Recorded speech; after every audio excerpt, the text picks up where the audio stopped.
va a ser, pero va a ser un pelotazo, o sea, va a ser un pelotazo, Bueno, pelotazo siempre va a estar genial. Ya, claro, ya.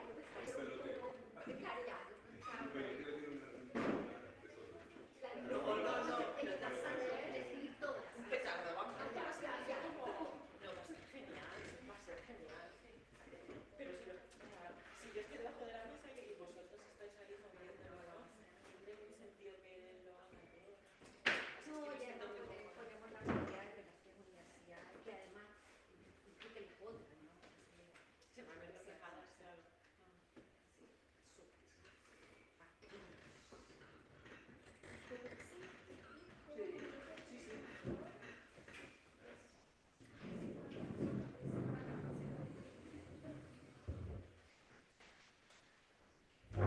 Bien, muy buenas tardes a todas y a todos.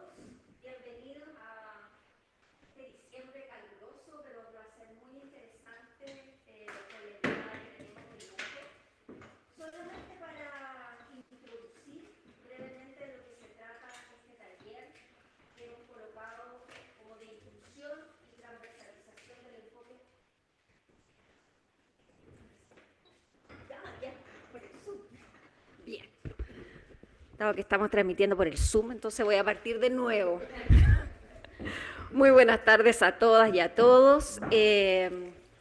La bienvenida a este interesantísimo taller que estamos haciendo ya como la última actividad de lo que ha sido el proyecto INE Género en este año que partimos en mayo, y lo señalo así porque hemos hecho una serie de actividades, de encuentros, de jornadas, que lo que han buscado fundamentalmente es posicionar al equipo, posicionar al proyecto en la importancia que tiene para las universidades cuando se adjudican estos INES de género.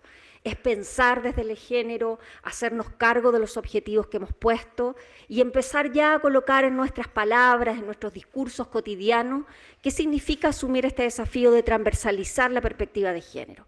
Y este taller que vamos a realizar hoy con nuestra experta en el área, María José Rodríguez, que viene de España además, ya la voy a presentar con detalle, lo que buscamos es poder transversalizar la perspectiva de género en algo que ustedes hacen constantemente, y es la docencia y la investigación.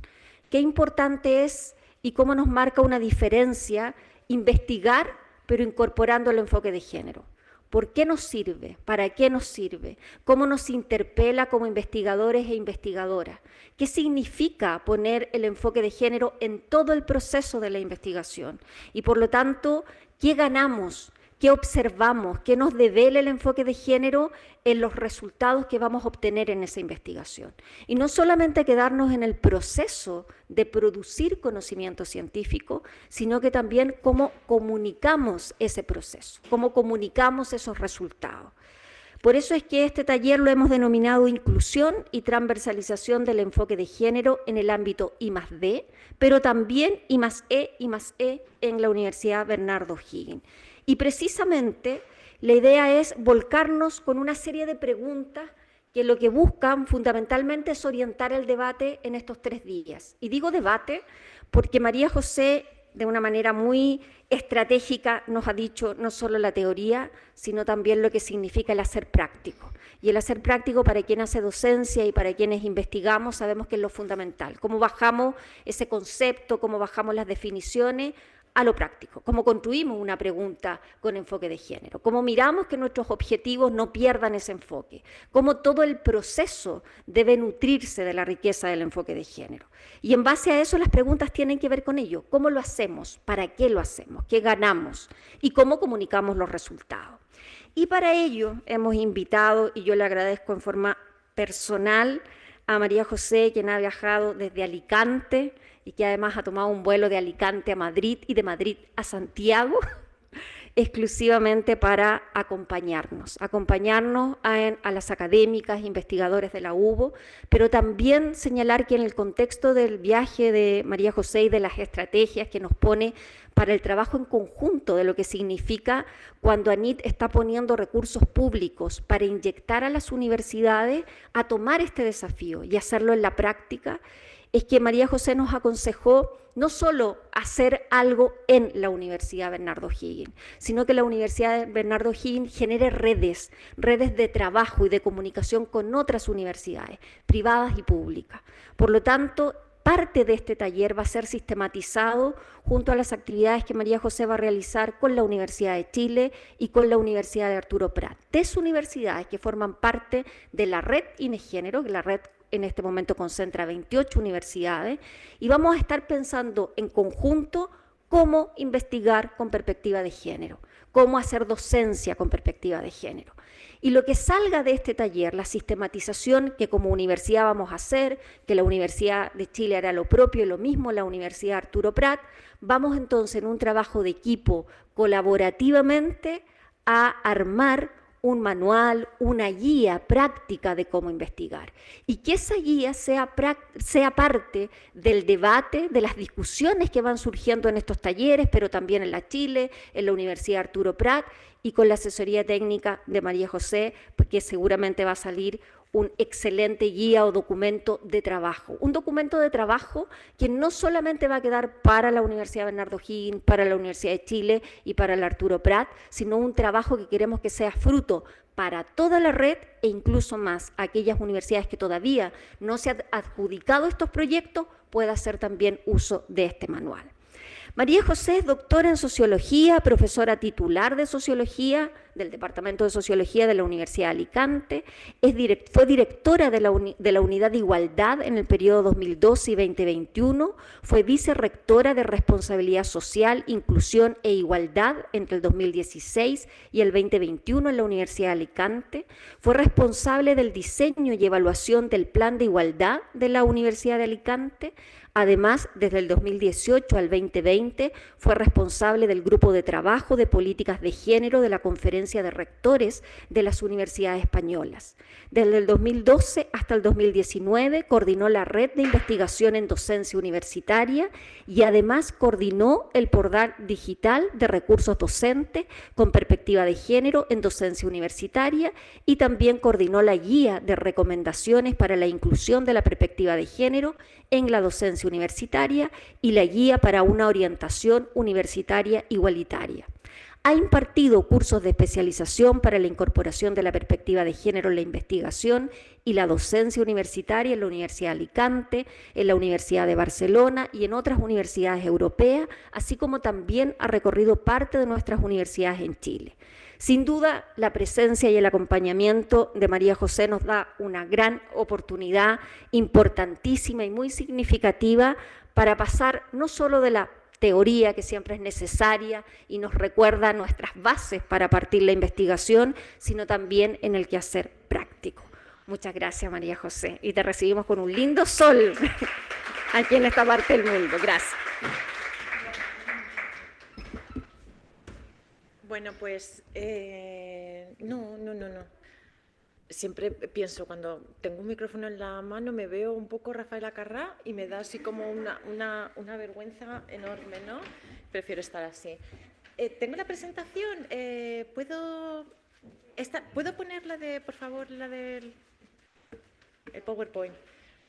Bueno, pues quiero dar las gracias a Verónica, ¿no? Ya llevamos muchos meses trabajando y pensando en este taller y le quiero agradecer que fuera presencial, ¿no? Aunque sé que hay colegas que nos siguen en la distancia, que sea presencial, creo que tiene una magia, ¿verdad? Que no la tiene la virtualidad o la guía, que al final será un texto negro sobre blanco. ¿Podemos ir al principio de la presentación? No, pero no te preocupes porque mira, esto lo hago... No, la presentación, PowerPoint. Sí. No pasa nada. No.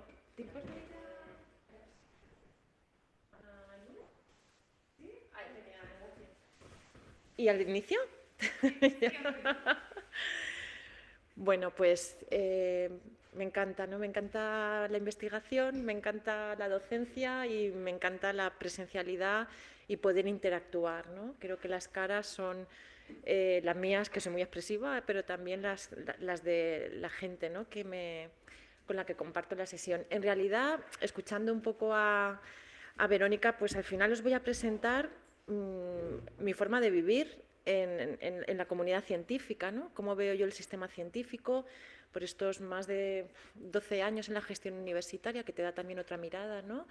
En donde nunca dejé de ser docente, con menos carga docente, pero nunca dejé de investigar, ¿no? Y yo creo que aquello fue un combo muy, muy interesante. Y luego el año pasado pude disfrutar del año sabático, en donde tenía claro que no me iba a ir bueno, todo el mundo me preguntaba que te vas a ir a Oxford o digo, no, me voy a ir a Latinoamérica, ¿no? Porque con anterioridad había estado en Chile, en concreto en Valdivia, ¿no? Y cuando regresaba a mi país siempre pensé, si hubiera sido investigadora en Chile sería otro tipo de investigadora, ¿no? Entonces no lo dudé cuando tuve la oportunidad del sabático y vine y luego generamos esta red tan fantástica.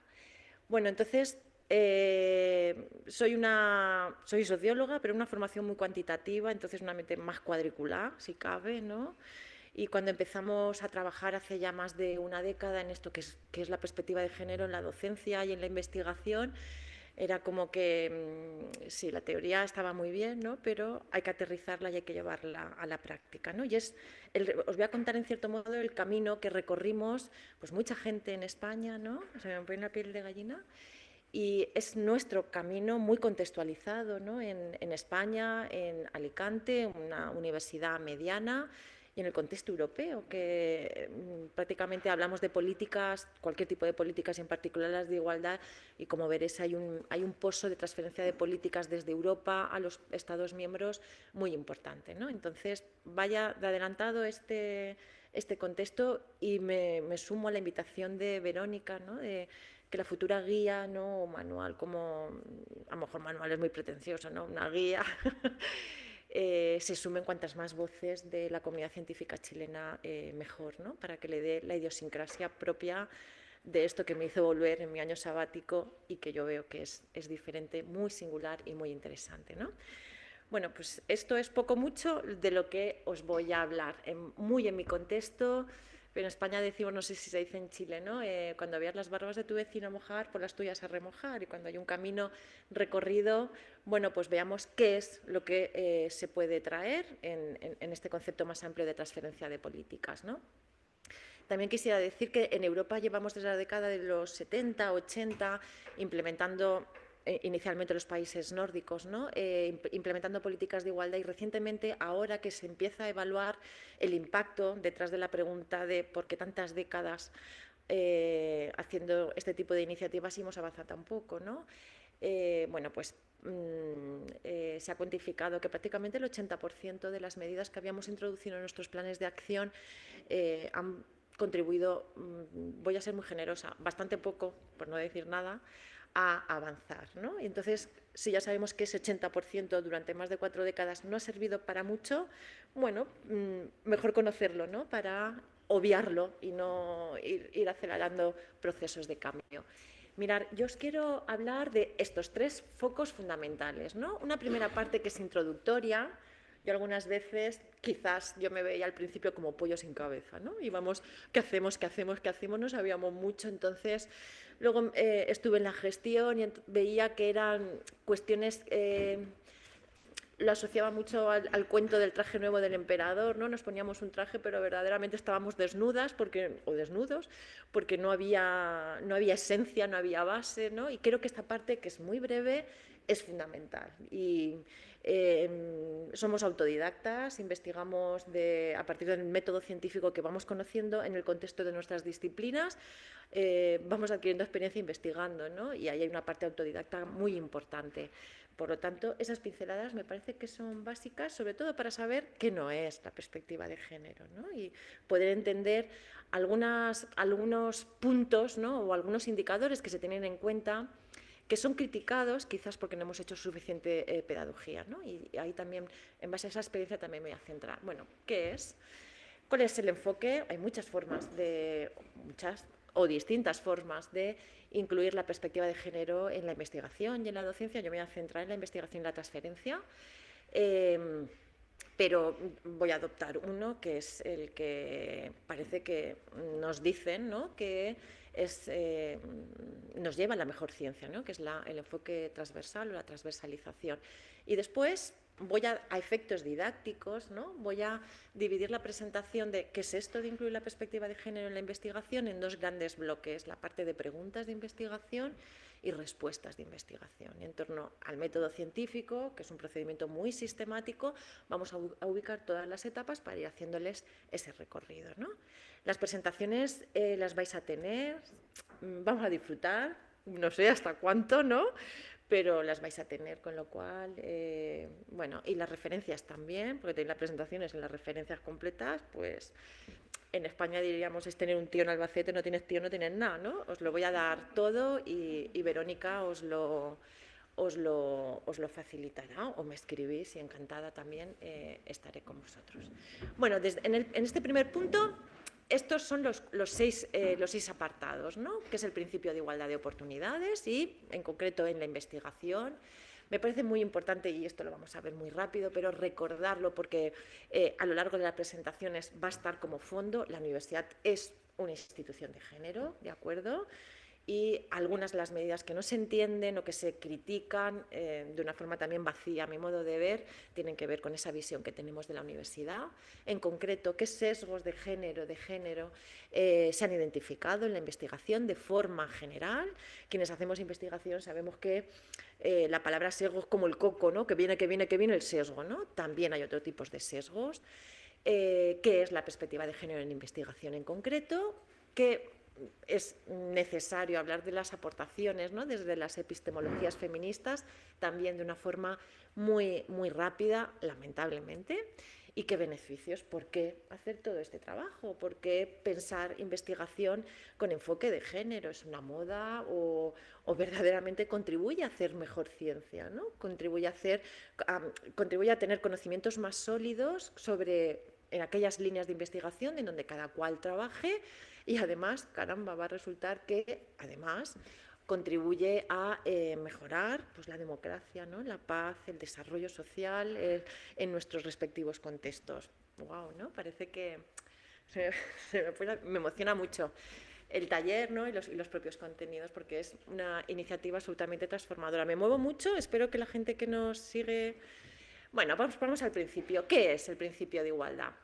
Pues caramba, no es nada más ni nada menos que un principio jurídico universal reconocido en diversos textos en donde nuestros países, España y Chile, están adscritos. Es un derecho humano, ¿no? Está reconocido en la Carta de Naciones Unidas de 1945, en la Convención sobre los Derechos Políticos de las Mujeres, unos cuantos años después, 1953, quizás el texto en este contexto más importante, la Convención sobre la Eliminación de todas las formas de discriminación sobre la mujer del 81 y incluyo los textos, ¿no? Los acuerdos de dos conferencias también auspiciadas por Naciones Unidas sobre la mujer, la de 1985 de Nairobi y la de 95 de Beijing, porque aquí, en estas dos conferencias, es cuando se empieza a cuajar el mainstreaming, el gender mainstreaming, ¿no? Y la perspectiva de género en general, ¿no?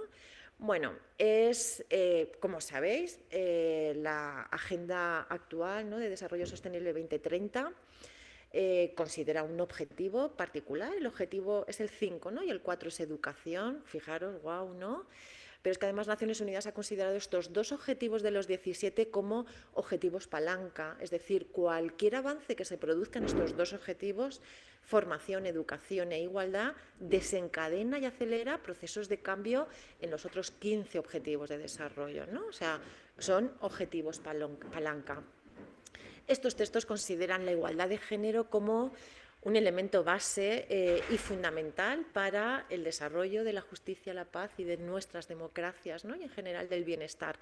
Si me permitís, yo siempre lo comparo con un superalimento. Digo, esto es lo más, ¿no? Contribuye en términos sociales a muchas más cosas, ¿no? Más allá, tiene un impacto transformador enorme, más allá obviamente de ser un derecho humano. Pero a efectos de esta presentación, la igualdad es el objetivo, es un objetivo, ¿no? La perspectiva de género va a ser la estrategia para alcanzar este objetivo. Pero es un principio jurídico, pero ¿cómo se define, no? Bueno, pues Naciones Unidas lo presenta, ONU Mujeres, como la igualdad de derechos, responsabilidades y oportunidades, ¿no? Que tienen las mujeres y las niñas, los hombres y los niños. Igualdad de derechos, obligaciones y responsabilidades. Y la definición sigue, ¿no? Y añade, y yo lo separo a efectos didácticos, estas dos consideraciones. No significa que las mujeres y los hombres seamos lo mismo, sino que nuestros derechos, responsabilidades y oportunidades sí que lo deberían ser, con independencia del sexo con el que nacemos. Sexo-género ya nos introduce al sistema sexo-género, que veréis que es muy importante para la perspectiva de género, ¿no?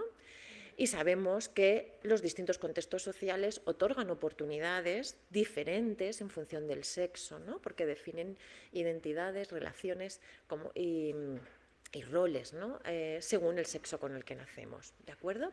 Pero, y este pero es muy importante, la igualdad de género implica que se tengan en cuenta los intereses, las necesidades y las prioridades tanto de las mujeres como de los hombres. Y esto va a ser muy importante en investigación, ¿no?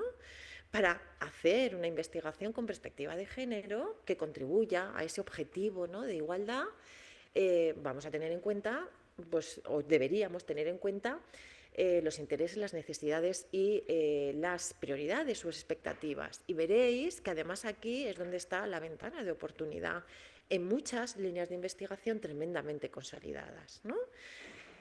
Bueno, igualdad de derechos, responsabilidades y oportunidades, que sabemos que en función de nuestros contextos va a determinar que son diferentes en función de nuestro sexo, y además la igualdad de género implica tener en cuenta necesidades, intereses y prioridades, ¿no? Como veis, la definición nos introduce en el sistema sexo-género, que ya se definió por Rubin en la década de los 80 del siglo pasado, ¿no? Y aquí no voy a entrar en mucho detalle, pero se define este sistema sexo-género en la década de los 70, 80, precisamente para eludir del determinismo biológico, ¿no? Pasan más cosas en los contextos sociales de los que formamos parte, que además van cambiando, van evolucionando, no necesariamente siempre hacia adelante, ¿no?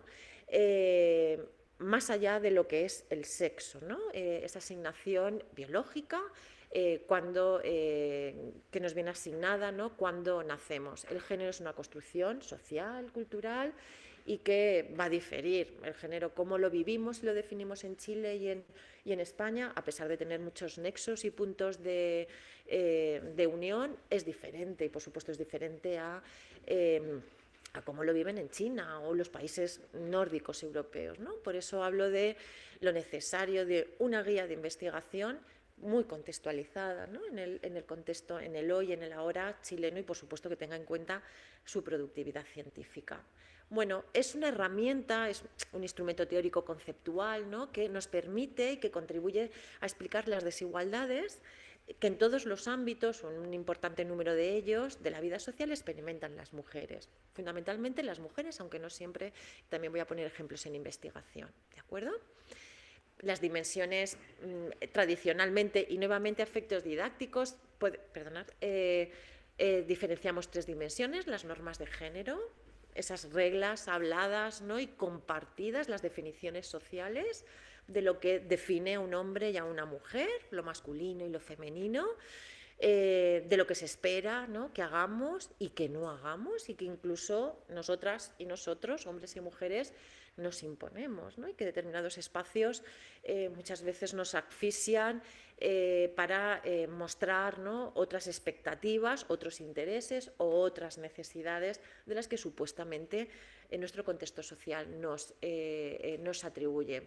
Se expresa dentro de todos estos, no tengo puntero, ¿no?, aquí, no, dentro de los círculos concéntricos que nos rodea una persona, que va y recorre todos los agentes de socialización, desde los primarios, la familia, luego la escuela, luego los entornos de trabajo, pero también las redes sociales, ¿no?, los medios de comunicación, bueno, que constantemente nos van lanzando mensajes. Además de la dimensión que hemos visto, está la de identidad de género, cómo nos queremos o podemos o nos dejan representarnos, ¿no?, o que nos identifiquen. Y esta es aquí invierte la relación y es una expresión del yo hacia el nosotros, que nuevamente intenta, ¿no?, lanzar mensajes con menos potencia, porque somos uno contra muchos, a todos esos agentes de socialización. Bueno, sabéis que desde hace un tiempo y voy a hablar, ¿no?, de esta ruptura, de ese enfoque binario, porque el sistema sexo-género, una de las críticas que hoy asume, ¿no?, y ha abordado desde enfoques de interseccionalidad es su cortedad, ¿no?, el hecho de dividir y ver la ciencia, el sistema científico en esas dos categorías, mujeres y hombres, bueno, pues se queda corto. Y ponía aquí un mensaje que lanzó a las y los usuarios la red Facebook, hoy es X, ¿no? Es que como no estoy en redes, pero hoy es, ¿no? Decía, bueno, queremos que toda la comunidad que forma parte de esta red social se pueda identificar conforme a su identidad, ¿no? Y permitía elegir entre 54 opciones, ¿no?, y recogiendo hasta el pronombre personal para referencias públicas, él, su, ella, su o ellos o su, ¿no? Entonces, hablaremos un poquito también de esta ruptura del binarismo a través de las identidades de género. Y por último, la tercera dimensión, que parece que no es importante a efectos de la investigación, pero veréis que sí, nos remite a las relaciones de género, ¿no?, el modo en torno al cual, en función de nuestros roles y nuestras identidades, nos relacionamos. Y esto en un sistema sexo-género, ¿no?, binario, siempre va relacionado con fuerzas de poder, ¿no?, quiénes pueden y no pueden, ¿no?, y también con el acceso y el mantenimiento de determinados recursos. El poder hace que podamos o no acceder y mantener y controlar determinados recursos. Y la investigación, poder publicar, ¿no?, como veremos en nuestro sistema científico, poder hacer investigación, forma parte de nuestros propios recursos, ¿no?, poder o no. Bueno, y va a ser muy importante, como veréis. Bueno, todo esto del sistema sexo-género, para ir abriendo boca, cómo se concreta en el sistema científico, da igual, chileno o el de Alicante, europeo, o el sistema científico en España, ¿no?, en general. Bueno, pues tenemos una abultada literatura, ¿no?, en donde se demuestra que consciente e inconscientemente en el mundo académico perdura esa cultura de prejuicios negativos contra las mujeres, ¿no? No creo que en los contextos que nos rodean ahora, ¿no?, en donde además las mujeres hemos ingresado paulativamente en mayor número, incluso en algunas áreas de conocimiento, superando a los estudiantes hombres, se haga de una forma deliberada. Pero es cierto que un mismo currículum se valora peor cuando supuestamente se asocia lo que se espera, ¿no? Se asocia a una mujer, un resumen de congreso, le va a pasar exactamente lo mismo. Las científicas somos citadas como si fuéramos hombres, más a menudo que los hombres, tiene que ver con la universalidad científica masculina, ¿no? Y se atribuye la condición de especialistas a un hombre cuando la persona es descrita con un lenguaje neutro. También hablaremos del lenguaje, ¿de acuerdo? Hay sesgos que hacen el caso más evidente, ¿no? Hablaremos de él, el caso de John y Jennifer, o el problema de llamarse una mujer en el sistema científico, que el mismo currículum se haya valorado tanto por mujeres como por hombres de la academia de forma diferente. Y no solamente eso, sino que además cuando se nos pide qué retribución económica un mismo currículum firmado con nombre de mujer o de hombre necesitaría, o sea, merecerían, consideramos que las mujeres deberían cobrar un 20% más, ¿no? En el sistema científico pasan cosas y muchas veces sutiles, ¿no? Vamos a los sesgos. Hay sesgos porque si pasa todo esto, si algo objetivo, ¿no?, como son dos currículums, se miden de forma desigual, hay sesgos, ¿no? ¿Qué son los sesgos? Bueno, los sesgos se definen como un procesamiento de información errónea, sesgada, ¿no?, y su ámbito de actuación es nuestro cerebro inconsciente. Hasta la década de los 80 la neurociencia pensaba que adoptábamos decisiones y por lo tanto ejecutábamos determinados comportamientos en base a la información de nuestro cerebro consciente, ¿no? Nuestras conexiones neuronales iban a todos nuestros archivos de información y con toda esa que hoy llamaríamos inteligencia artificial iríamos ahí y daría la respuesta más objetiva en base a nuestro nivel de conocimiento, ¿no? En la década de los 80, finales de los 80, se aprecia que no es nuestro cerebro consciente el que entra a funcionar cuando tenemos que dar una respuesta, ¿no? Y por lo tanto probablemente vaya vinculado con un comportamiento, sino que es más bien nuestro cerebro inconsciente, ¿no? Y en realidad el otro día leía que el órgano más comodón de nuestro cuerpo es el cerebro, ¿no? No son ni nuestras piernas ni nuestro cucu, es el cerebro. Y explicaba el artículo que es por la enorme, o sea, los millones de conexiones neuronales que consumen mucha energía y que por lo tanto tiende a economizar. ¿Y cómo economiza o qué rol juega nuestro cerebro inconsciente? Bueno, pues ante una pregunta buscamos respuestas a través de estas asociaciones neuronales, a través de nuestro propio contexto, nuestra propia experiencia vivida, y relacionamos inconscientemente ese concepto en el que podríamos resumir una pregunta con todo lo que llevamos más bien del contexto, ¿no? Con esa información objetiva, ¿no?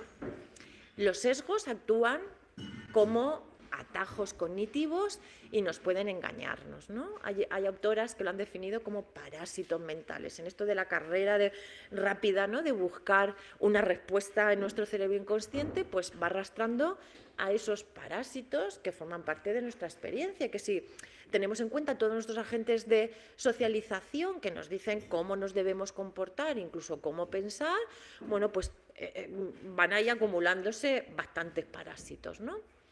En la década, esta línea de investigación, como os decía, surge en la década de los 70 y desde entonces la neurociencia ha encontrado un catálogo muy amplio de sesgos, ¿no? Quizás el más importante que yo voy a incidir va a ser el sesgo de confirmación, ¿no? Y con el confinamiento y el auge de las fake news, uno de los ámbitos donde más se explicó fue precisamente esa búsqueda de información rápida que confirmara lo que ya sabíamos en base a la inmediatez, ¿no? Y además la emergencia que en ese momento, la angustia, ¿no? Que vivimos en ese periodo durante el confinamiento y posteriormente, donde teníamos más preguntas que respuestas, ¿no? Bueno, y en concreto los sesgos de género, ¿qué son? Aquí tenemos un vídeo, sí. No sé si lo conocéis, ¿os suena? ¿Os gusta jugar o no os gusta jugar? Pues como tenemos tiempo, ¿verdad? Yo le pedí un poquito más de tiempo. Bueno, vamos a ver este acertijo. Este acertijo os va a decir algo, quizás, como lo presenta, sobre nosotros mismos, que lo sepamos. Forma parte, un momentito, por favor. Forma parte de un experimento, forma parte de un experimento, bueno, un experimento en sociología. Yo creo que la primera vez que se hizo en la década de los 80, ¿no? O sea, y el último rastreo que yo le hice fue, creo que en 1914, en la Universidad de Boston, ¿no? Es el mismo acertijo y vamos a ver cuál es la respuesta, ¿vale? ¿Estamos? ¿Hemos comido? ¿Están ahí haciendo su trabajo? ¿Estamos dormidos, despiertos? Vamos, le damos. ¿Puedes resolver este acertijo? Vamos a ponerle un poquito más. Bueno, pues... Un padre y un hijo viajan en coche. Padre y un hijo viajan en coche. Tiene un accidente grave, el padre muere y al hijo se lo llevan al hospital porque necesita una compleja operación de emergencia. Llaman a una eminencia médica, pero cuando llega y ve al paciente dice, no puedo operarlo, es mi hijo. ¿Cómo se explica esto? Bueno, ahora ya... ¿Lo habéis oído el acertijo, verdad? ¿Sí? Me imagino que es un acertijo, Luego hablaremos de los test de asociación implícita, ¿no? De Harvard, y en concreto el de género, pero es la frase. Y este es lo que siempre, desde la década de los 80, se repite, y el acertijo de 1914 de la Universidad de Boston también. ¿Lo hemos escuchado? Vamos a ver, ¿tenéis alguna respuesta? Yo solo quería comentar que... Pero un momento, ¿sí? ¿Lo escuchamos? O sea, yo lo había escuchado, pero la verdad es que la primera vez que lo escuché, no, me costó mucho resolverlo. Sinceramente, me afectó el sesgo. Ahora que yo ya lo conozco, obviamente sé la respuesta, pero la primera vez que lo escuché, me quedé así como... Sí. ¿Por qué? Vale, pues vamos a ver, ¿vale? No puede ser. Caramba. idea. El padre es el médico y el padre que murió es un sacerdote. ¿Que sea su hijo adoptivo? O sea, es imposible, ¿no? Porque el padre está muerto. O es un padre y no necesariamente el padre del hijo que estaba ahí, porque el chico es un hijo también de alguien, del señor que es el doctor. ¿Será?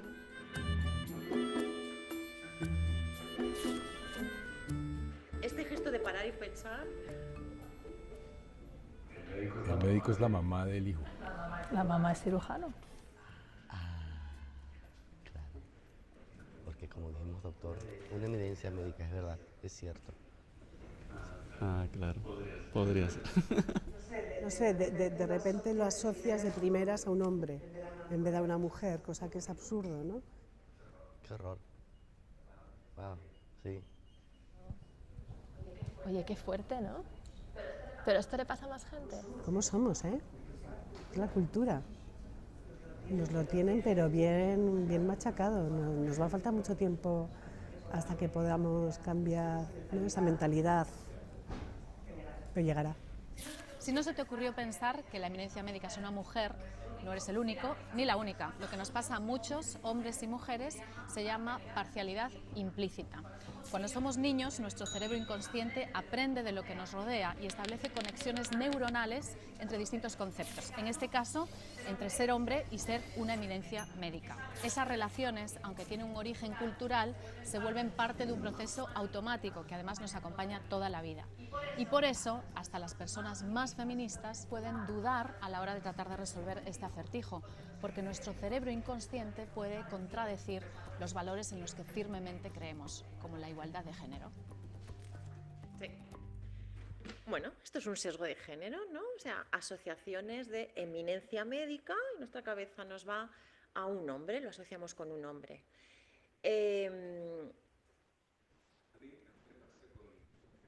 Sí. A mí me pasa también este sesgo en investigación con hombres homosexuales y salud reproductiva. Para los facultativos, para el mundo médico, la salud reproductiva no es un asunto de hombres homosexuales. Entonces yo les consulto cuáles son las estrategias, en fin, las estrategias de acogida, los mecanismos para acercarte, en fin, desde el sistema médico. Es decir, ¿para los hombres? No, para los hombres homosexuales. Pues ninguna, porque los hombres homosexuales no tienen sexo reproductivo, digamos. Ok.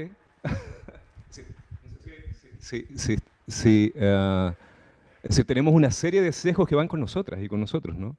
Que nos acompañan y que nos limitan muchísimo. Sí. Bueno, y con una trascendencia brutal, ¿no? Porque estamos hablando de salud pública, la atención a la salud, ¿no? Que es también un derecho fundamental y básico. Vamos a hablar del androcentrismo como un sesgo identificado en la investigación, pero el contrario es el ginocentrismo, ¿no? Y la salud pública reproductiva, y voy a poner ejemplos incluso de una investigación que estoy en curso ahora, es una investigación de bikini, ¿no? En medicina es la salud reproductiva de las mujeres, efectivamente.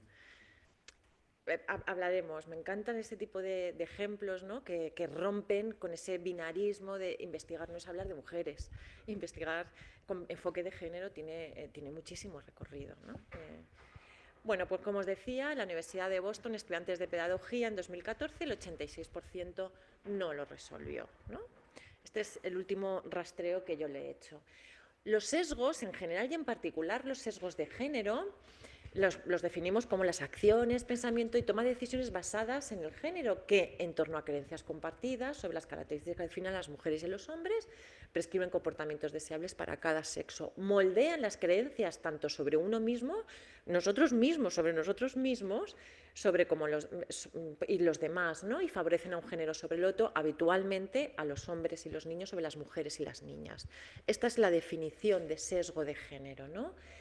Ya veremos que vamos a hablar de una amplia, en este caso concreto lo vamos a ampliar, ¿no? Pero el la investigación, ¿no?, del equipo de Marcus de la Universidad de Yale sobre la evaluación de un currículum publicado por PANS, que se hizo viral, ¿no?, y que ha dado, hoy se conoce como el efecto John y Jennifer, habla de esa capacidad de científicas y científicos del ámbito de las ciencias, ¿no?, de las ciencias matemáticas, física, química, valoraban algo supuestamente objetivo, ¿no?, esto de la objetividad, el mérito y la capacidad en el sistema científico de forma desigual en función de esas asociaciones, ¿no?, del mismo modo que hemos visto.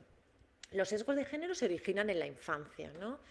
Desde hace unos años y más recientemente se ha consolidado la idea que es a partir de los 6 años cuando se produce ese punto, ¿no?, en donde las niñas se perciben a sí mismas, las niñas respecto a los niños, se perciben a sí mismas como peores en matemáticas, tienen menos probabilidades que los niños de creer que son realmente inteligentes y además rehúyen aquellas actividades. Pensemos en la elección de carreras, ¿no?, en la infrarrepresentación de las mujeres en las STEM y en particular en las titulaciones vinculadas con las ciencias de la computación, donde piensen que para desempeñarse deberían ser realmente inteligentes, ¿no? Y es la edad de los 6 años.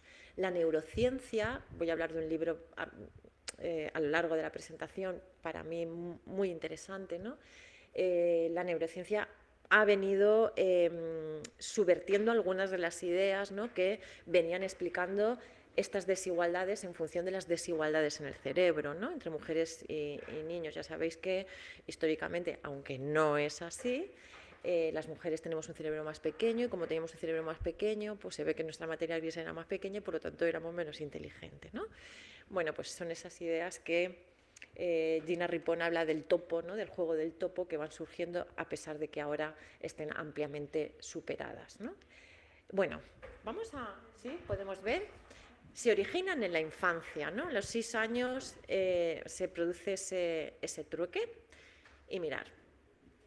Y tiene, en el desarrollo de la parte espacial del cerebro, tiene un impacto muy, muy importante.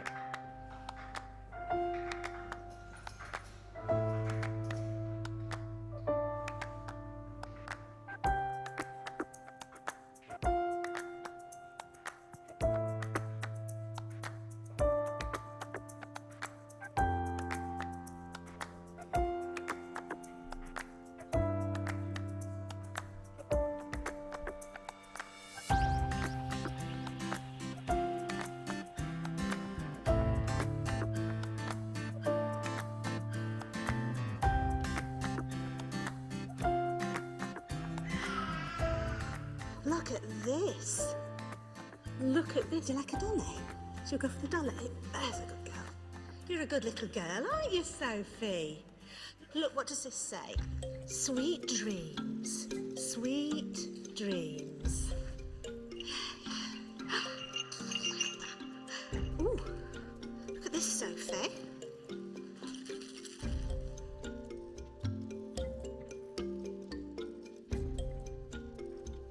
Meow, meow. I think she liked that pink dolly the best. If I were to tell you actually that Sophie is Edward, does that change anything? I maybe thought, oh, this is a little girl, so I have to give her little girl things. Hello. Hello. Hello. Hello. Come on. What's this one? What's that one do? Is that a robot? What about this? You like that one? What does this one do? Oliver. Oliver. You've gone for, you could say, boy toys for this boy. Possibly in my subconscious, but for me, I was just going for what was around me, but then perhaps my subconscious was automatically playing a trick on me that I was... If I tell you that he is actually a girl. Really? Yes. Oh, wow. That's really interesting. I suppose it's because of the stereotype. And then that changed your behaviour towards the child. It did. And your behaviour was quite directive. Did. 1, 2, 3. Beep, beep, beep, beep, beep. Do you want to see my robot? She's picked up the robot, the car, the puzzle game. And I think she's been much more physical in handling the child than the other adults since I've been with girls.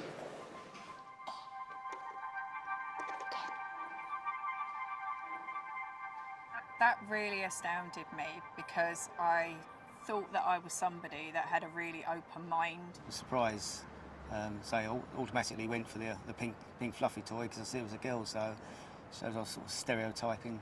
I've always thought I was rather more open-minded than that, and I would think, you know, these are children's toys, whatever the gender. It will make me think the next time I'm with a child, so my niece or my nephew, to make sure that I am actually being sort of fair and equal with all of them, and just giving each child an opportunity to just be whoever they are. Bueno, la BBC, luego os comentaré. ¿Usted está buscando una residencia permanente? Se originan en la infancia, ¿vale? A partir de los 6 años las nenas se creen peor en todo aquello, ¿no? Que parece que está relacionado con el desarrollo de la parte espacial de nuestro cerebro. La neurociencia hoy habla del cerebro social, ¿no? Como ese conjunto de experiencias que vivimos y que nos van a moldear no solamente nuestra forma de ver y pensar, sino también nuestro cerebro y, por lo tanto, nuestras capacidades, ¿de acuerdo? Las experiencias que vivimos, no solo que trasciende, ¿no?, a esta idea de los juguetes sexistas, ¿no? Tiene un impacto en el desarrollo. Se originan en la infancia y son tremendamente resistentes al cambio, por eso decimos que son parásitos, que se quedan ahí, ¿no? Y este también es otro ejemplo de investigación, otro clásico, ¿no?, que se empezó en Estados Unidos, pero yo he visto investigación publicada con este mismo experimento en España y en otros países europeos. No sé si en Chile tenéis esta experiencia, ¿no? Bueno, este dibujo, esta investigación es pedirle a nenas y nenes de diferentes edades, hasta de la adolescencia, que dibujen y representan, tan sencillo como que representen a un científico, ¿no?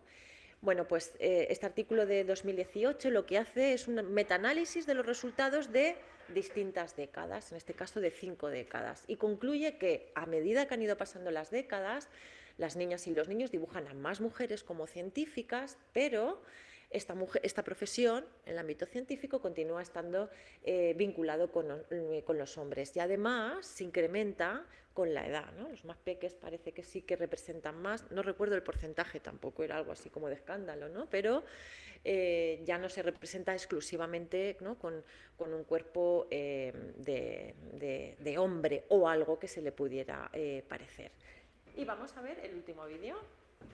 Gracias. Venía a trabajar yo, pero...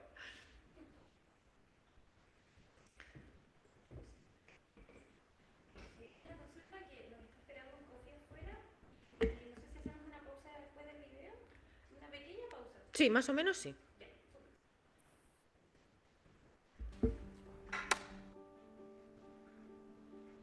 Hi, Erin. Hi. Okay, so I'm going to just give you some actions to do. Just do the first thing that comes to mind. Show me what it looks like to run like a girl. My hair.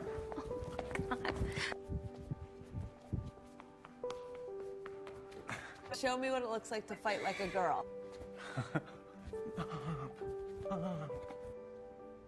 Now throw like a girl.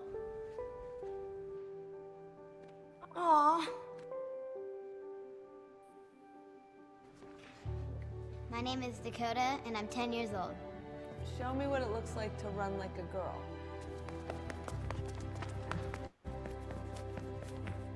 Throw like a girl.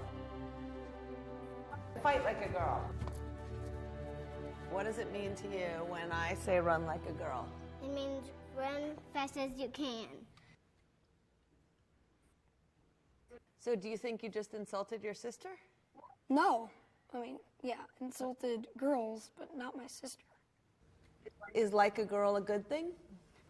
Actually, I don't know if it's a bad thing or a good thing. It sounds like a bad thing. It sounds like you're trying to humiliate someone. So when they're in that vulnerable time between 10 and 12, how do you think it affects them when somebody uses like a girl as an insult? I think it definitely drops their self-confidence and really puts them down because during that time, they're already trying to figure themselves out. And when somebody says you hit like a girl, it's like, well, what does that mean? Because they think they're a strong person. It's kind of like telling them that they're weak and they're not as good as them. And what advice do you have to young girls who are told they run like a girl, kick like a girl, hit like a girl, swing like a girl? Keep doing it, because it's working. If somebody else says that running like a girl or kicking like a girl or shooting like a girl is something that you shouldn't be doing, that's their problem. Because if you're still scoring and you're still getting to the ball on time and you're still being first, you're doing it right. Doesn't matter what they say. I mean, yes, I kick like a girl and I swim like a girl and I walk like a girl and I wake up in the morning like a girl because I am a girl. And that's not something that I should be ashamed of. So I'm gonna do it anyway. That's what they should do. If I asked you to run like a girl now, would you do it differently? I would run like myself. Would you like a chance to redo it? Yeah.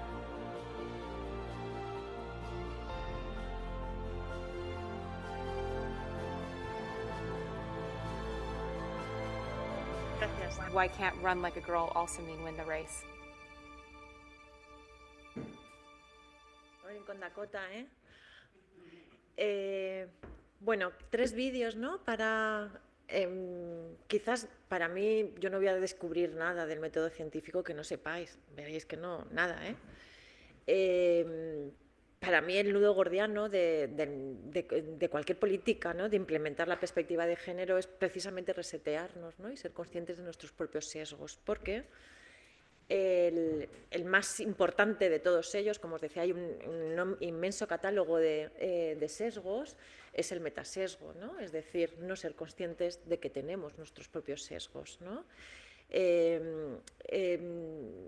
Os he comentado, os voy a decir algo sobre la BBC. Me sorprendió mucho, los 2 primeros vídeos los ha editado y difundido y se han convertido en virales la BBC. La BBC en la década de los 80 formaba a sus locutoras, las que emitían noticias tanto por la radio como por la televisión, para que cambiaran, modularan su tono de voz y lo cambiaran, ¿no? De tal manera que pasara de ser agudo a grave, ¿no? Esto sí que hay una diferencia sexual. Las mujeres tenemos por diferencias de sexo, un tono de voz más agudo que no se ascribe, ¿no? al reconocimiento de voz hegemónico. Hay una línea de investigación muy interesante sobre cómo hemos ido modulando nuestro tono de voz las mujeres a medida que nos hemos insertado al ámbito público del trabajo, ¿no? Más allá de los entornos de familia. Y quizás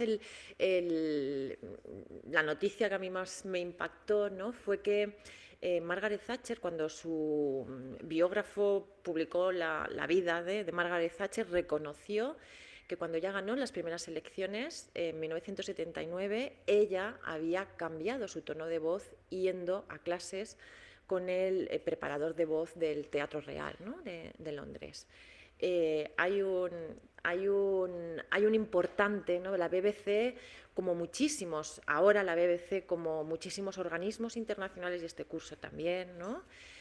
O de enorme prestigio. Estoy pensando en Francia o estoy pensando en el Departamento de Justicia norteamericano. Invierte mucho dinero, muchos fondos los destina a formación para que sean conscientes de los sesgos de género en Estados Unidos, sesgos de género y sesgos raciales, ¿no? De tal manera que las noticias se ajusten más a la realidad sin sesgos de género y raciales, ¿no? Y que por lo tanto reflejen más aquel trabajo que están representando, ¿no? Esto me parece importante. ¿Querías intervenir? Sí, lo que pasa es que... Gracias. ¿Se escucha? Sí. Lo que pasa es que nosotros en Chile todavía tenemos un tema muy arraigado que tiene que ver con el currículum oculto de los colegios. ¿Ya? Entonces todavía, yo sé que se han hecho un sinnúmero de aplicaciones, se han tratado de ingresar datos al tema de los currículum, de la parte curricular de los colegios. Yo soy trabajador social de profesión y me ha tocado trabajar en varios colegios. Pero es un tema que todavía sigue siendo un tema nominativo, o sea, está en el papel.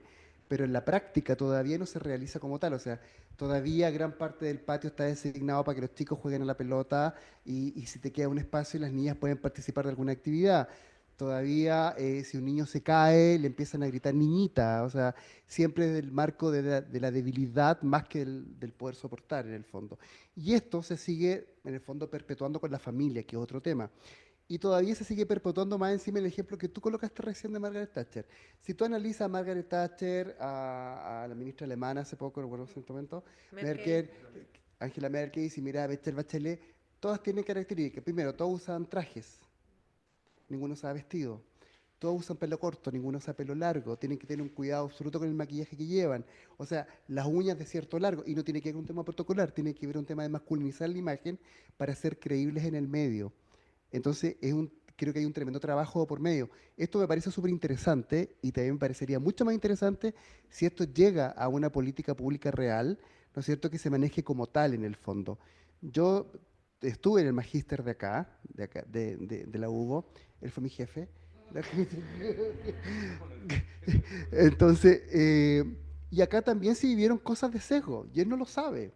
Pero cuando se hizo un cambio de jefatura, ¿no es cierto?, de director, causó ruido que la dirección de género de este magíster la tomara un hombre. Fue un tema, porque anteriormente había una directora mujer. Entonces, fue un tema el que lo tomara un hombre. Y a nosotros nos costó, en ese momento en el curso habíamos 2 hombres y 29 mujeres. O sea, fuimos 2 contra 29, tratando que entendieran que no había ni una diferencia, pero costó un poco entender esa realidad. Entonces, y ojo, esta discrepancia venía del mismo lado femenino, entonces estamos en un magíster que habla de igualdad, trabajemos desde primera persona. Entonces, fue todo un tema, entonces estamos a diario, constantemente, en una serie de detalles muy minúsculos de la vida que no los vemos. Entonces yo siempre les decía a las chicas, les dije, oye, por favor frenemos, o sea, ustedes los árboles no la dejan ver el bosque, o sea, estamos pecando de lo mismo que estamos estudiando. Entonces, cosas muy básicas que hoy día no se trabaja y ojalá esto llegue a buen término y ojalá seas escuchada en todo lo que se va a hacer y el resultado final va a generar algo que sea realmente óptimo para todos, la verdad, y para todas. Tú estás hablando, ¿verdad? ¿Te llamas? Marcelo, estás hablando del doble vínculo, ¿no? Ya has puesto ejemplos muy claros, ¿no? Merkel, Margaret Thatcher, esa forma masculina, ¿no? Y ahí podríamos hablar muchísimo, pero ojo de aquella mujer, jefa de Estado, ¿no?, que se presente de una forma que no sea la que se espera, ¿no? El doble vínculo que vivimos las mujeres constantemente y los hombres también cuando desempeñan cargos que son minoritarios, ¿no? Esto es otra cuestión que tiene que ver con el clima frío, ¿no? Sí, pero que por eso digo, ¿no? Esa imagen en el acertijo, ¿no?, de este hombre que se para, piensa. Yo además que siempre voy acelerada, mi cabeza va a tope, ¿no? Y yo creo que quizás lo que más he aprendido es, a ver, porque yo también soy hija de este proceso de socialización, ¿no? Y también en mi modelo de aprender qué era la ciencia. Yo me he tenido que, bueno, revisar, ¿no? Y tampoco requiere, ojalá hubiera tenido a mi disposición todo este trabajo ya acumulado, ¿no? Pero tienes que parar a pensarte porque los manuales de investigación efectivamente son minoritarios, ¿no? Pero es un camino que está en curso y esto va a ir ya a tometer. Pues si queréis hacemos el café, ¿no? Sí, pero... Para que nos esperen 10 minutitos en línea, que vamos al café.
Bueno, ya hemos visto, ¿no?, que es la igualdad, que es un principio jurídico universal, ¿de acuerdo? El recorrido hasta ahora es igualdad como principio jurídico universal, es el objetivo, ¿de acuerdo? Esa definición nos ha permitido introducir el sistema sexo-género con sus limitaciones, que vamos a ir desgranándola, pero que ofrece una enorme oportunidad a la hora de identificar las desigualdades. Veréis que también en investigación. Luego hemos hablado un poco también de los sesgos, que son los sesgos, ¿de acuerdo? Y en concreto cómo se definen los sesgos de género. Luego hablaremos de los sesgos en investigación. Y bueno, y nos quedaría qué es la perspectiva de género, ¿no? ¿Qué es la perspectiva de género? Y luego llevarla a investigación.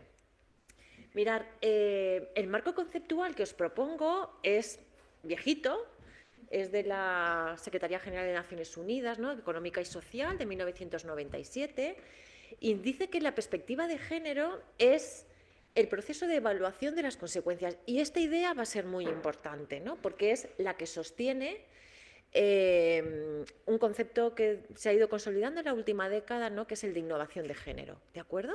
Vamos a pensar que la perspectiva de género es el proceso de evaluación de las consecuencias para las mujeres y para los hombres de cualquier plan y, por lo tanto, también llevándola a la investigación de nuestra investigación.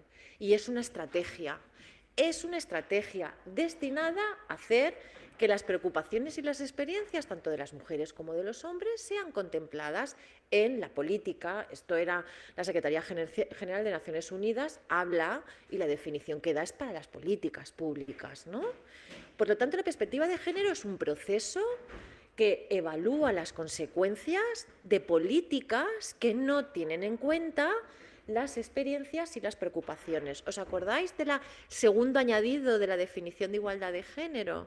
¿Vale? No contemplar, ¿no?, las experiencias, las prioridades de las experiencias de las mujeres. ¿De acuerdo? La perspectiva de género, por lo tanto, es pararnos a pensar qué pasa, qué consecuencias tiene cualquier cosa que estemos haciendo, no sé, el diseño de una carretera para las mujeres y para los hombres, si no se tiene en cuenta, bueno, pues sus contextos sociales que determinan experiencias vitales diferentes.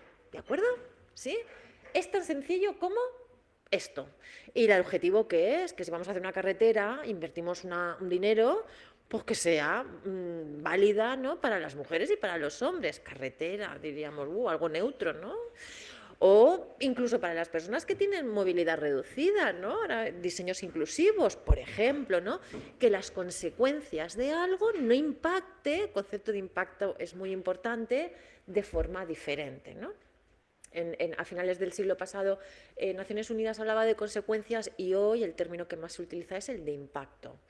Por lo tanto, la igualdad es el objetivo y la perspectiva de género es la estrategia. Es un proceso, es un camino, en donde va a ocupar un papel muy importante la revisión de los sesgos, ¿vale? Perdón. Esto es conceptualmente, y siempre digo, el papel lo soporta todo, ¿no? Qué bonita la definición. Y habréis leído como 200.000 también, ¿no? Y ahí es cuando os digo, os voy a hablar de cómo lo vivo yo, y me imagino que quizás estéis trabajando, conozcáis otras definiciones que os resultan particularmente o singularmente útiles, ¿no? Os cuento las que a mí más me han ayudado, y conozco otras, ¿no? Pero además es como que tengo un toque, que voy viendo las definiciones y digo, no, esto no me sirve, ¿no? Y tengo por eso de actualizarlo un poco. Vale, pero a efectos prácticos, ¿qué es esto de la perspectiva de género? Muy bien, ¿no? Conceptualmente lo tenemos, pero vamos a esa visión práctica, este camino recorrido, ¿no? O yo también le llamo la lógica para funcionar. Yo, que soy científica muy cuadrícula, ¿qué puedo? Bueno, pues esta es la definición también de Claudia Pacheco, que dio en 2011. Claudia Pacheco, este es un libro de UNICEF y que la temática es infancia. No estaba para nada pensado ni para políticas públicas, en este caso sí, para las políticas vinculadas con la protección de la infancia, ¿no? Pero desde luego no para la investigación, ¿de acuerdo? Pero me pareció, una de mis líneas de investigación son nuevas formas familiares y por eso, y en concreto, ¿no?, he desarrollado proyectos de investigación sobre adopción de niñas y niños internacionales en España, ¿no?, Por eso paré a este libro, y cuando mis ojos vieron aquello era como que se me encendieron todos los farolillos de mi cabeza. Y ella presenta la perspectiva de género como un marco de análisis teórico y conceptual que permite 3 cosas. Y a mí esto ya me venía bien, ¿no? Porque lo de organizar así las cosas 1, 2 y 3, y además 3, que no eran 12, eran 3. Visibilizar, ella hablaba de visibilizar, en segundo lugar detectar y de planificar. Voy a recuperar exactamente de 2011 lo que ella decía, ¿no? Pero hoy diríamos que vamos a visibilizar las brechas de género para detectar los sesgos de género y para planificar acciones. Por eso hablamos de planes de acción de igualdad, ¿de acuerdo? Detectamos brechas, género, visualizamos las brechas para detectar los porqués, los sesgos, para poder revertir la situación. Estos planes de acción que en Europa el 80% no ha servido para nada, ¿vale? ¿Qué visualizar? Ella que nos decía que visualizar, y esto sí que es de Claudia Pacheco, visualizar la condición y la posición de las mujeres respecto a los hombres, separando las diferencias sexuales de esa construcción social del género, lo que hemos visto antes. Visualizar, y cuando hablamos de visualizar, bueno, pues siempre pensamos en un gráfico. Yo os pongo el gráfico del efecto tijeras de la Política Nacional Chilena publicada en agosto del 2020. Ese gráfico en igualdad del sistema científico suceden fenómenos paranormales, y es que hay cosas que, con independencia del contexto que las analices, son exactamente igual. Ese efecto, llamamos el gráfico tijeras o el efecto tijera, es exactamente igual el de Chile que el de Finlandia, que el de España. Exactamente igual, ¿de acuerdo?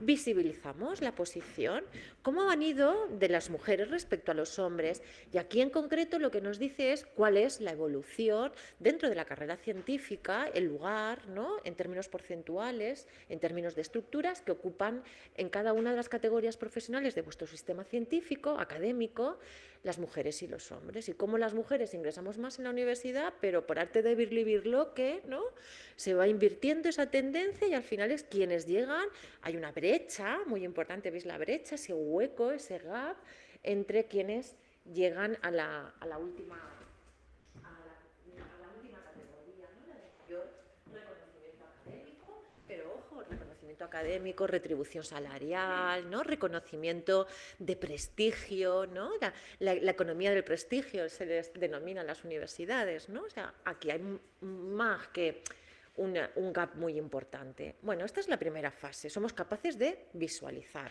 Habitualmente lo identificamos con indicadores cuantitativos, pero muchas veces recurrimos a los indicadores también de naturaleza cualitativa, ¿de acuerdo? Aunque lo habitual son los cuantitativos. Ya sabéis que hay una lógica desde el feminismo, ¿no? No data, no problem. No tenemos datos, parece que no existe problema, ¿no? Se invisibiliza, ¿no?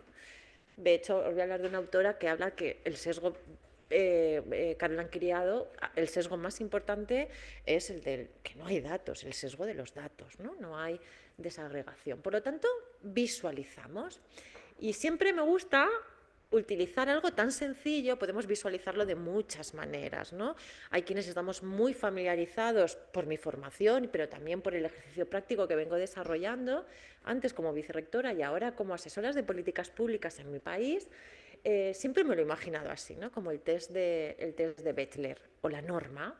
Y este test es tremendamente sencillo, pero fijaros, es tan sencillo que lo utilizan los países nórdicos para decidir y determinar qué series televisivas o películas van a poner en su parrilla de programación semanal, ¿no? Algo tan sencillo como este test. Y bueno, y el cómic de esta reconocidísima dibujante de cómic, en concreto Unas lesbianas de cuidado, cuenta la historia de 2 amigas que van a ir al cine y dicen, mirad, vamos a ir a ver al cine, vamos a ver las películas, vamos a entrar, vamos a pagar nuestro dinero, si pasan estas 3 condiciones, que veréis que no son como muy restrictivas. La primera es que aparecen al menos 2 personas femeninas con nombre, ¿vale? La película aparecen 2 personas, 2 mujeres, pero que además tienen nombre. Que estos personajes hablan entre ellas, por lo menos 1 minuto, muy exigente no era, ¿no?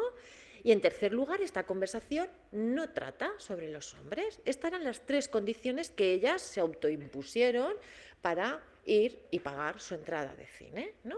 Visualizar, visibilizar, ¿no?, dónde están los hombres y las mujeres, y aquí claramente con un posicionamiento.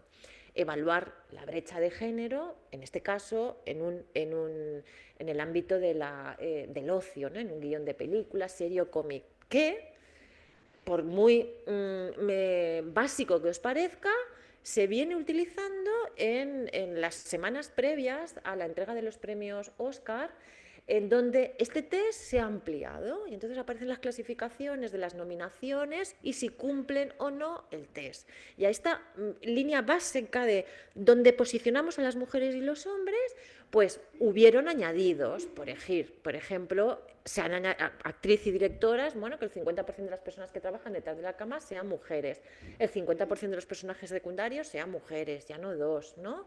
Que trabajan 1 o 2 mujeres como mínimo en cada departamento y no solamente en el de peluquería, maquillaje o vestuario, ¿no? Y así, pero son sencillas preguntas que ¿dónde están? Preguntas que nos vamos a llevar a nuestra investigación, obviamente, ¿no? En nuestra investigación, en nuestro ámbito concreto. ¿Dónde están? ¿Dónde están? ¿No? ¿Qué nos dice la literatura sobre lo que estemos analizando?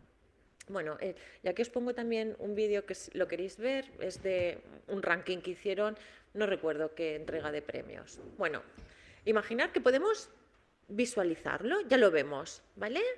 Lo vemos o lo intuimos. Algunas veces no tenemos datos. ¿Qué dificultad tenemos las universidades, verdad?, para encontrar indicadores que puedan, hacer el diagnóstico, ¿verdad? Yo estoy en contra de los diagnósticos porque digo, si la enfermedad ya está más que diagnosticada, ¿no? Porque no avanzamos en las soluciones, en el remedio. Pero no data, no problema. Entonces, como pensamos que nuestras universidades son el paraíso, ¿no?, de la igualdad, pues hasta que no demostramos que no hay tal paraíso, pues difícilmente nos hacen caso, las cosas cambian. ¿Y por qué no encontramos datos? Porque no aparecen desagregados, ¿no? Y porque muchas de las temáticas es como, bueno, entonces hay un problema de base. Bueno, pero con más o menos esfuerzo, cuando muchas veces no tenemos datos en nuestro contexto, miramos qué es lo que ha pasado en otras universidades. Mira, yo no tengo datos en mi universidad, esto va a ser algo que se va a corregir, pero mira, sé lo que mi universidad vecina tiene, o lo que hizo el informe diagnóstico de la ciencia del ministerio, o siempre tenemos muchos referentes, o como ya sabemos que la enfermedad no es chilena, sino que es española y europea, ¿no? Asiática, o sea, es universal. Bueno, vamos a ver qué es lo que ha pasado en otros contextos. Siempre podemos tomar, y de hecho lo hacemos, ¿no? Tomamos como referencia. Bueno, ya tenemos una idea. En investigación diremos hipótesis. Yo puedo hipotetizar, ¿no?, si no tengo la certeza de esos datos. Bueno, el segundo paso sería detectar qué factores de desigualdad son los que explican esas diferencias, ¿no? ¿Por qué? ¿Por qué? Porque hay estas diferencias.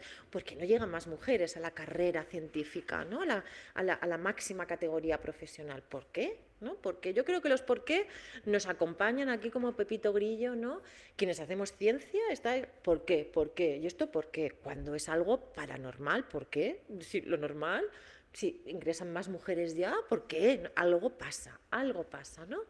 Como os decía, esta segunda fase hoy, ¿no? Claudia Pacheco no lo hacía en el contexto, pero yo desde luego lo veo claro que es lo que hoy conocemos como un sesgo de género. Y aquí tenéis una noticia chilena de 2021, ¿no? El sesgo de género en la educación afecta a la elección de la carrera y al futuro laboral de las mujeres. Esos roles, ¿no?, esas 3 dimensiones que veíamos con anterioridad. Pero yo quisiera hablar de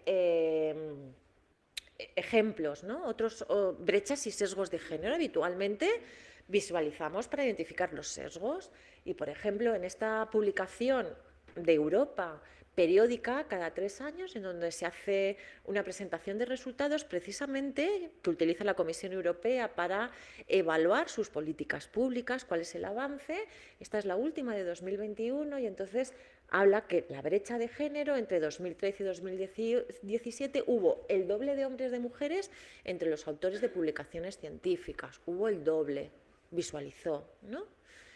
Y esto lo viene explicando desde las primeras publicaciones a partir de esas prácticas institucionales en las que operan sesgos cognitivos inconscientes de género, y así voy recuperando conceptos que hemos visto, ¿no?, que evalúan de forma desigual el mérito, la idoneidad para el liderazgo, la evaluación del desempeño, la evaluación de la excelencia y el proceso de revisión por pares.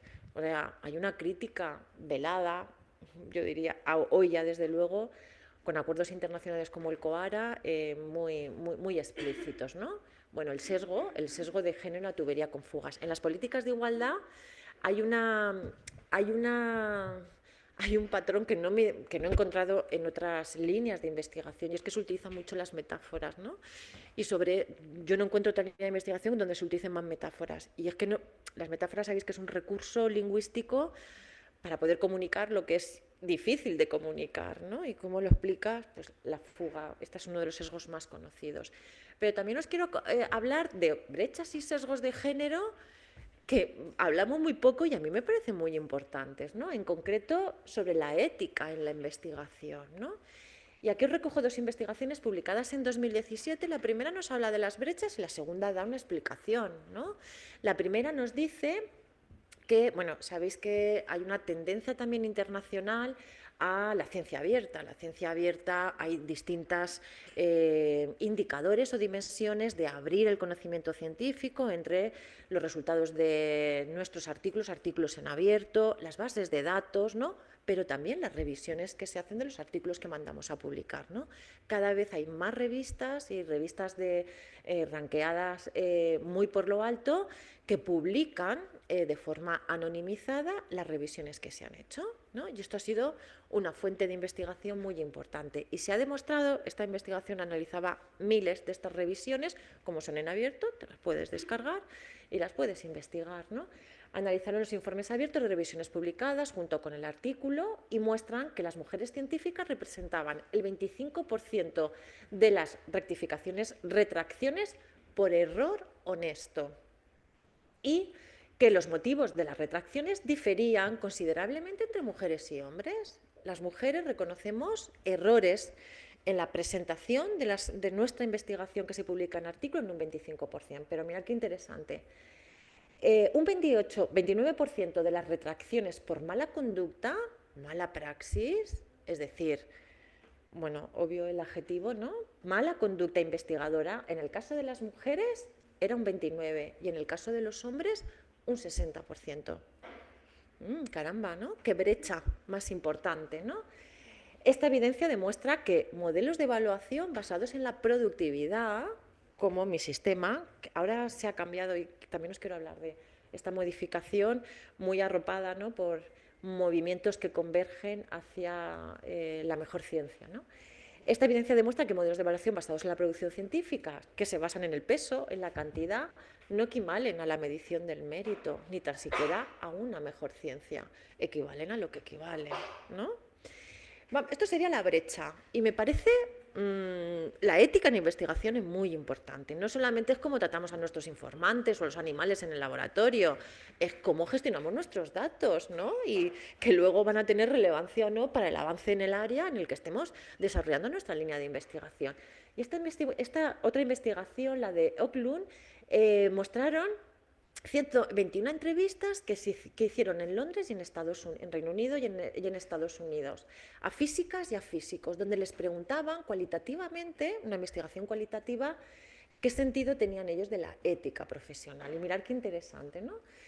Sus resultados ilustran diferentes enfoques. Resulta que estamos en el sistema científico, pero tenemos éticas diferentes, ¿no? Las científicas suelen ser más éticas que sus colegas masculinos, lo que reduce su competitividad.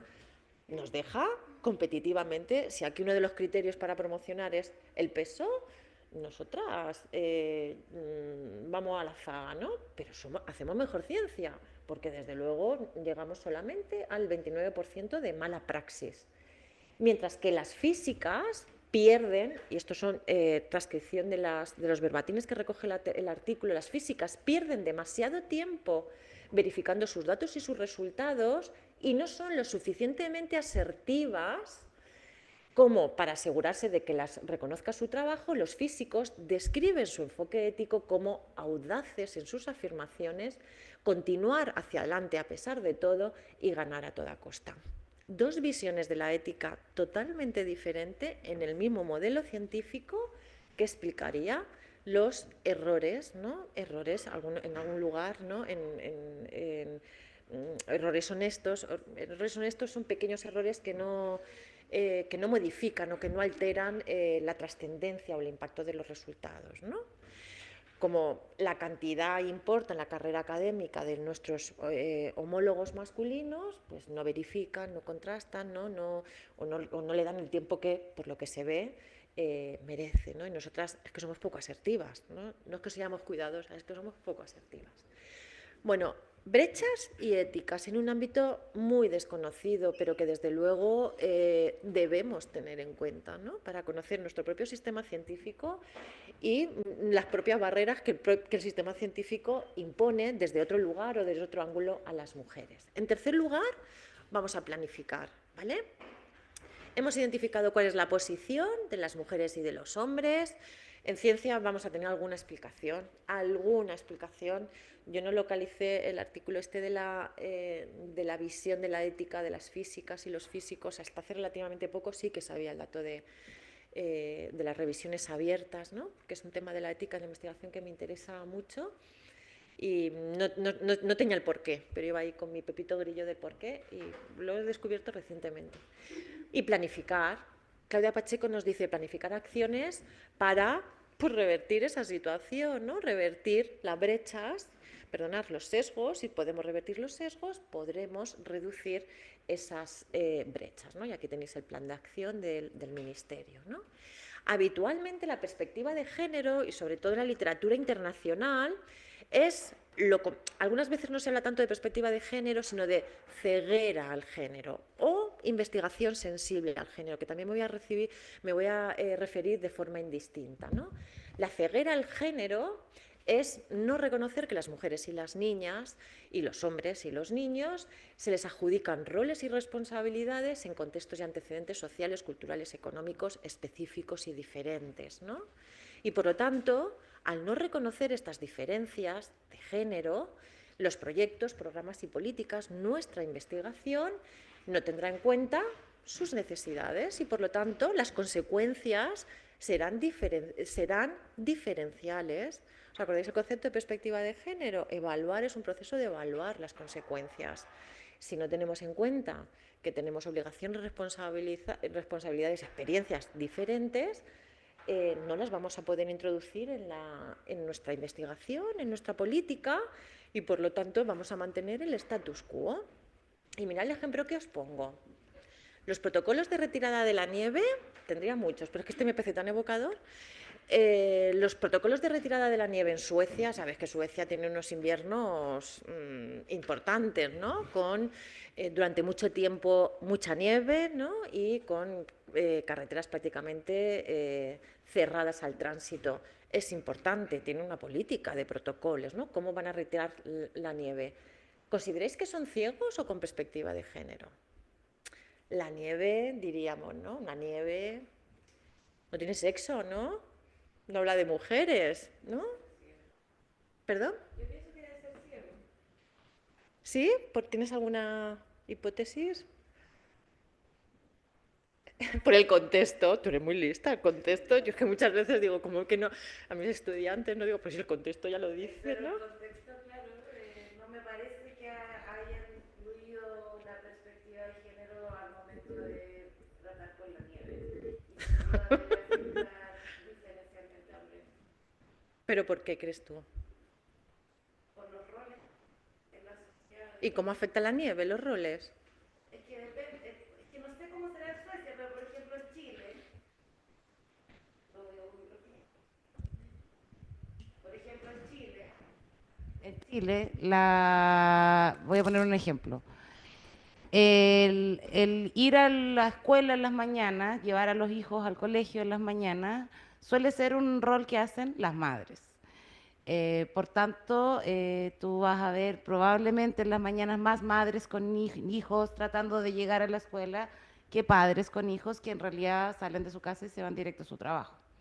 ¿Y cómo se mueven estas mamás que llevan a sus hijos? Si son lo suficientemente adineradas, podrán tener sus propios autos, automóviles. Pero tú que conoces el contexto chileno. Pero lo más probable es que no lo sean, Que lo se más vayan probable es como- que se muevan en transporte público o en bicicleta o a pie incluso, caminando. Y eso probablemente no fue considerado, me imagino, no sé cómo será en Suecia, pero estoy segura que acá no se ha considerado esa diferencia de roles. Al momento, por ejemplo, que lo vivimos, la hora pic en las mañanas que hay que ir a dejar a los niños al colegio.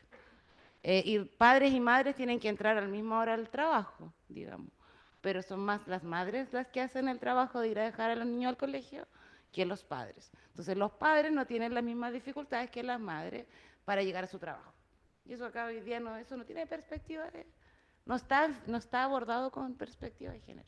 Bueno, eso es otra cuestión. Estamos hablando de la nieve. Que sí, que te entiendo, pero estamos hablando de la nieve. Pero de la nieve, claro, que como no afecta tanto la nieve. Entonces, las mujeres podrían tener, vamos a recuperar, ¿no?, la parte a efectos de esto. Las mujeres tienen unos roles, ¿no?, que hacen que sean las cuidadoras por la mañana, que en su desplazamiento, ¿de acuerdo? ¿Sí? Y ellas habitualmente se trasladan andando, porque claro, es una cuestión también de movilidad, ¿de acuerdo?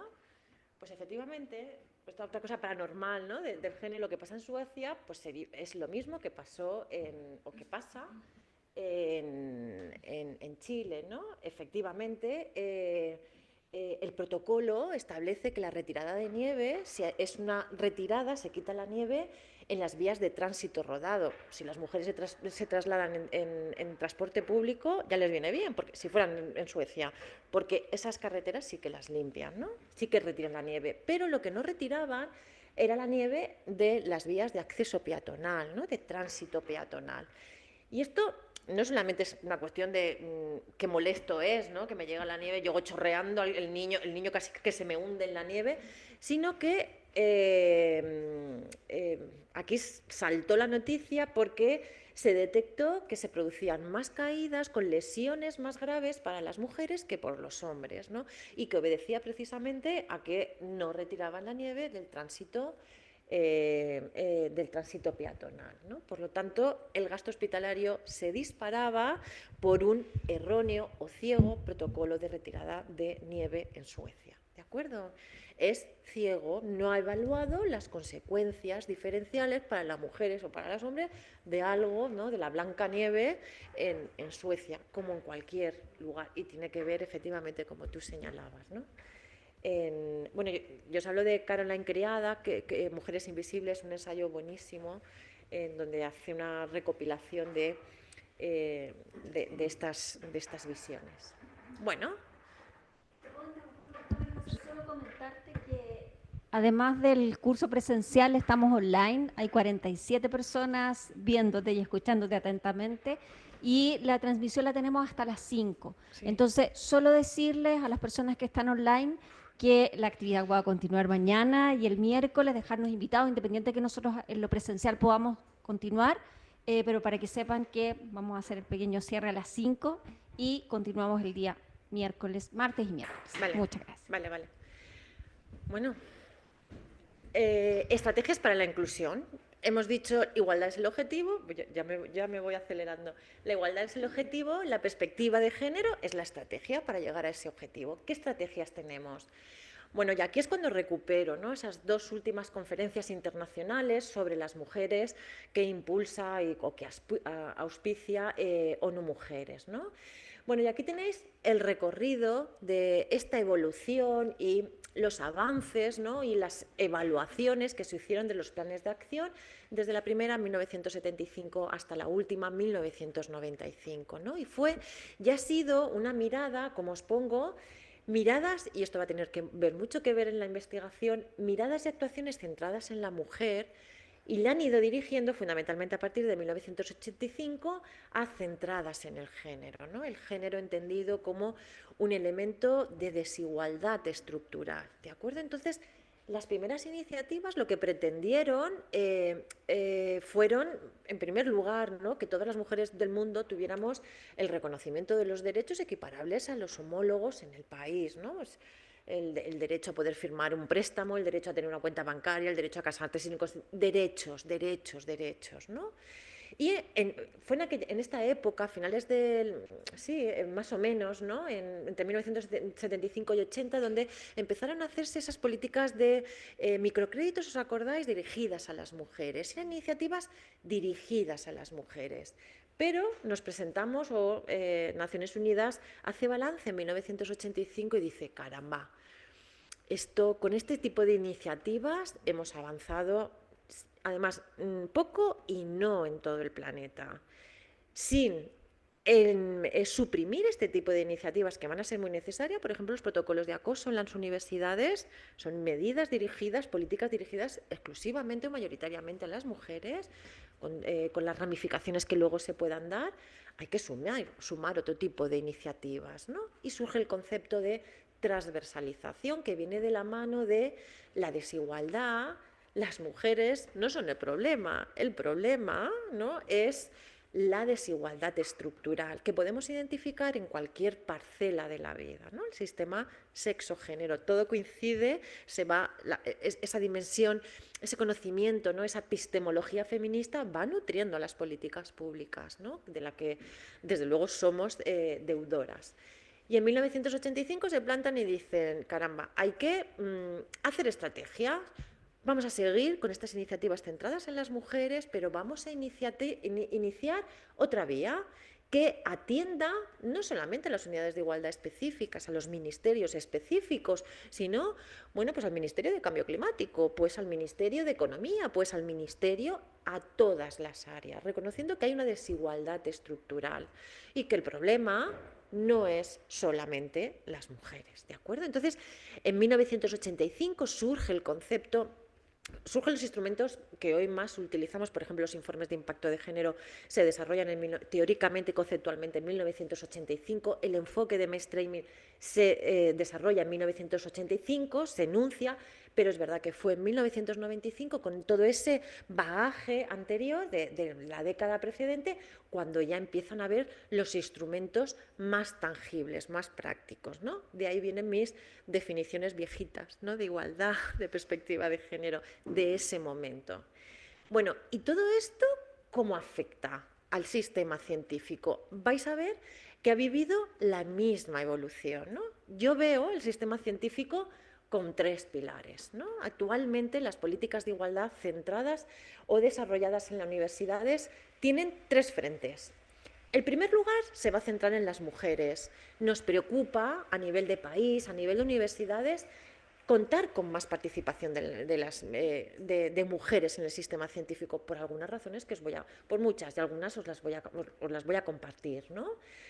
Pero yo diría que la más importante es que mejora el conocimiento científico.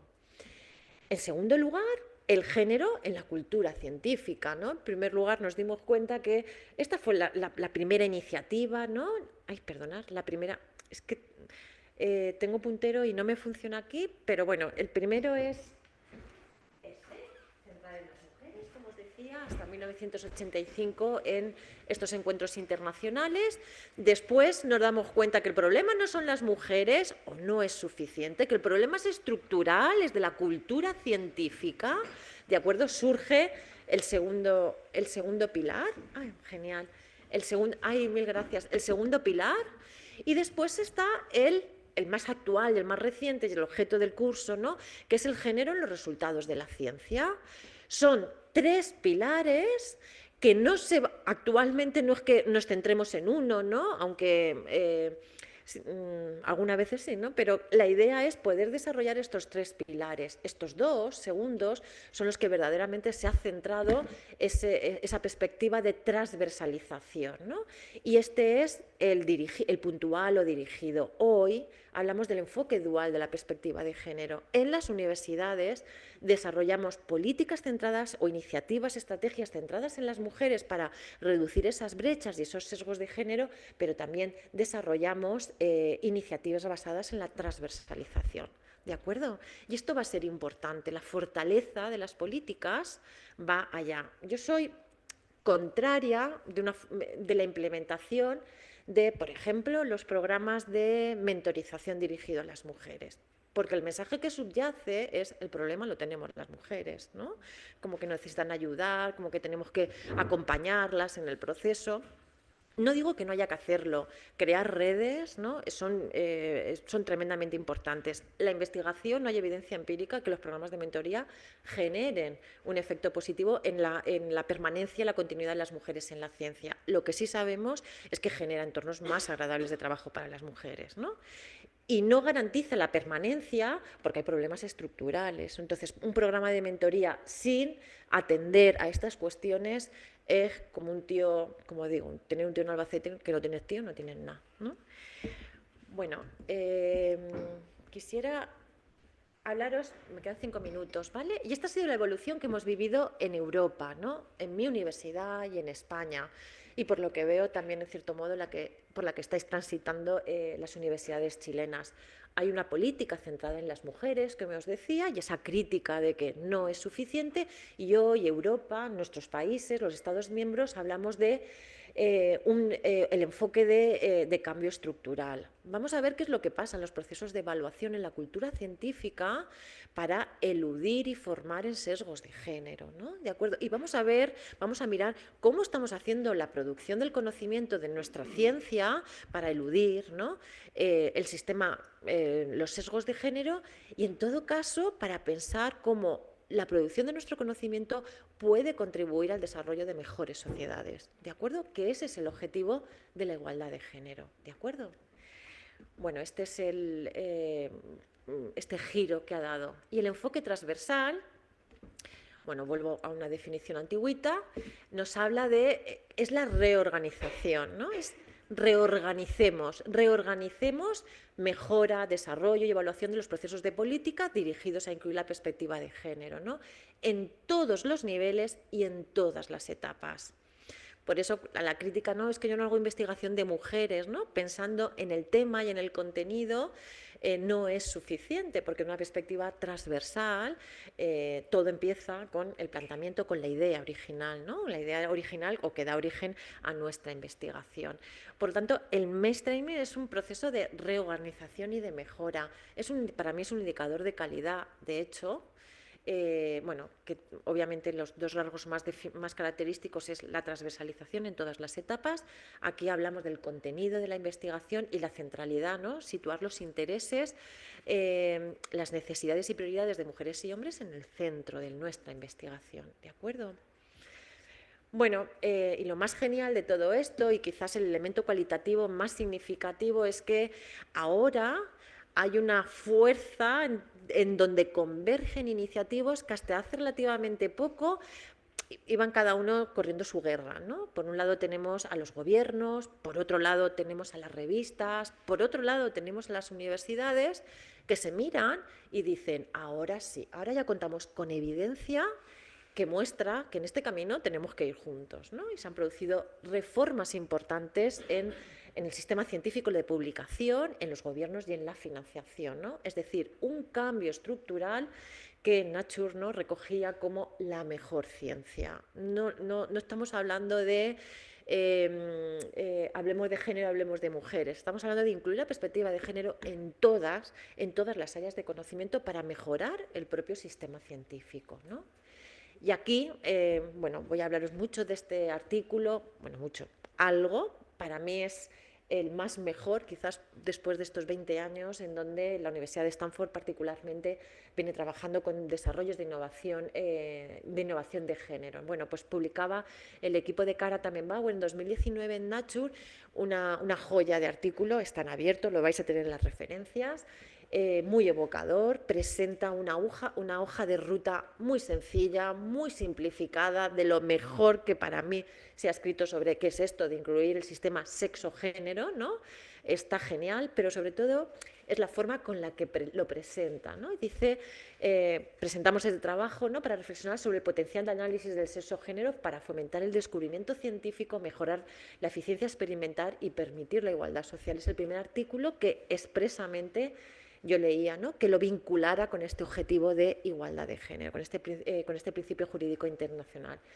Y luego planteaba, esto ya está muy maduro, de hecho se han producido